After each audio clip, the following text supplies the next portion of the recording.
What's up, guys? This is the Gospel According to Mark with a C. He is I, and I am he. Just taking some time to tell you exactly what's on my mind. Thank you for joining me once again, my friends. Hope all is well with you.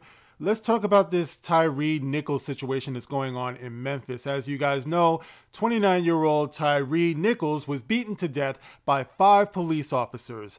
And it's caused all type of front page news and controversy and everything. But, you know, what is remarkable about this, and guys, you know, I'm not going to shy away from talking about this, is that the perpetrators, the cops who beat Tyre Nichols to death, of course, not one of them, of the 5 that did this, were white. Okay, now we all know how this would play out if this were, you know, a majority or all white guys who beat him up. It would be all over the place, and, you know, the usual ambulance chasers would be there, and they would go by the same playbook. But this one, we have to remark on this. We have to remark on what it implies that all 5 of the officers who beat this young man to death were black, because some people have come up with the idea that if we had more black people on the police force, this wouldn't happen. You know, we need to police our own communities. Well, what do you say to something like this, where you have 5 black men? And the funny thing is that they're all around in the same age bracket. They all could have went to school together. They should all be able to relate to one another. But no, all 5 of them took part in the brutal beating death of another black man. And of course, you see this every day in hoods all around the country. The only difference is that these guys were actually wearing uniforms, okay? Normally, they're wearing gang colors or, you know, some other street attire, you know, much like what I'm wearing here, perhaps a hoodie or something like that, baseball cap.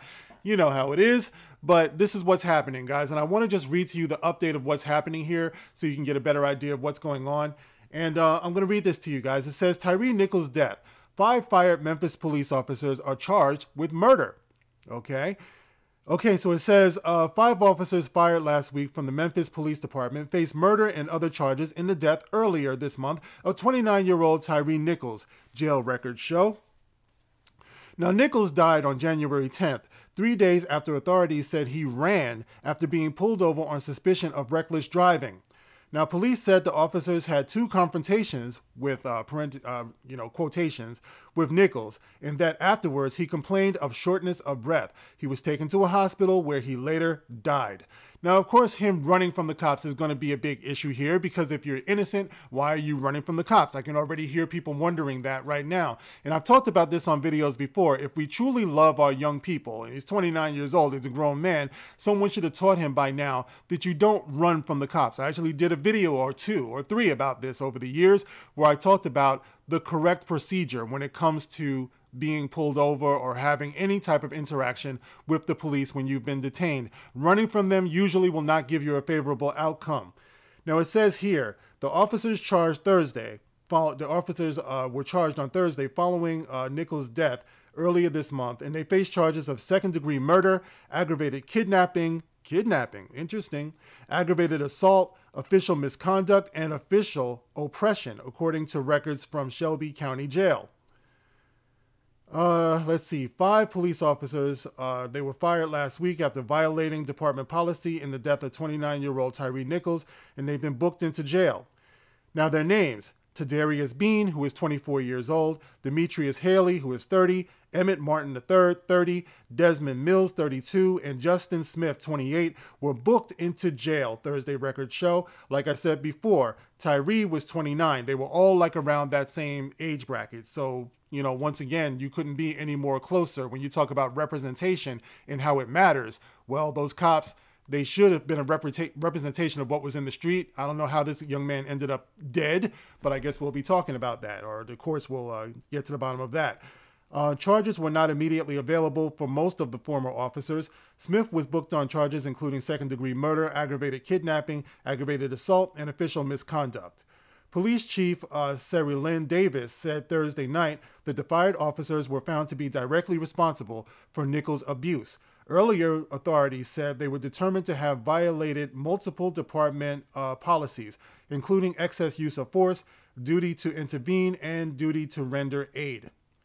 All right, so and then they go on to say that a couple of the officers have attorneys. So this is a unfolding story. Of course, we're going to hear more about this, guys. But I just think it's very, very disturbing and very, very telling in today's day and age. It's a sick sign of the times that this is taking the whole idea of police brutality to a whole other level. And this is the reason why I always say to get stuck on race in a systemic problem is to distract from that problem. And I've mentioned before that you have white people all over this country who are killed by cops more than black people. And when I do that, people, of course, want to shout me down and talk about, you know, how I'm going off code and everything like that. But if you want to get to the bottom of what this problem really is, then you have to take the racial aspect out of it. Because here you have not one, not two, not three, not four, but 5 black men who beat another black man to death. Let that sink in and understand what that implies. All right? It's a problem with the system. It's a problem with our mentality. And it shows how we do feel about life. And if you want to put a racial aspect on it, yeah, it shows how we don't value black life so much that even black people don't value black life in a situation and a social climate where we like to yell about how Black Lives Matter. That's like a punchline in a situation like this. Black Lives Matter, okay, tell that to black people. And I've been saying that for years. Why is it that we disproportionately abort our own children? You know what I'm saying? Like, why is it that we suffer abuse in our own homes before we even get out into the rest of the world? Do we even believe that Black Lives Matter? When you see a situation like this, the question, you know, it begs to be answered. You know, so here it is. 5 black men beat another black man to death. Now, I can't wait to see how the media wants to spin this. I can't wait to see what Al Sharpton and Benjamin Crumb and all of these the usual people, Jesse Jackson, he's still alive, right? You know, all due respect. But I can't wait to see how they spin this. You know, the problem, as it always has been, is with us. And until we see it, until we look at it, we'll never be able to relate out into the rest of the world how important and how vital our lives truly are. All right, guys, so I'll be doing updates on this, but I wanted to just put it out there, you know, just for a minute, just to say that I see it. I see what's going on. I'm watching this. And, it, you know, as it unfolds, I'll be talking more about this, guys. Thank you for listening. This is The Gospel According to Mark with a C. Rock on.